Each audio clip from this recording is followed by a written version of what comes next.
ఏ మాయాలోకంలోనో నన్ను మెల్లగా తోసేసింది, తలుపులు మూసింది, తాళం పోగొట్టేసింది.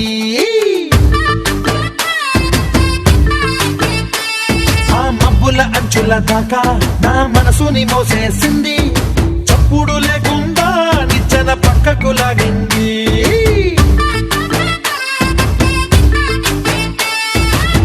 తిన్నగా గుండెను పట్టి గుప్పిట పెట్టి మూసేసింది, అందమే గంధపు గాలై మళ్ళీ ఊపిరి పోసింది. తీయని ముచ్చటలెన్నో ఆలోచనలో అచ్చేసింది, ప్రేమనే కళ్ళద్దాలు చూపులకే తగిలించింది. కోసల దేశపు రాజకుమారి, ఆశలు రేపిన అండాల పోరి, పూసల దండలు నన్నే గుచ్చి మెళ్ళో వేసింది. అమ్మో బాపు గారి బొమ్మో, ఓలమ్మో మల్లె పూల బొమ్మో.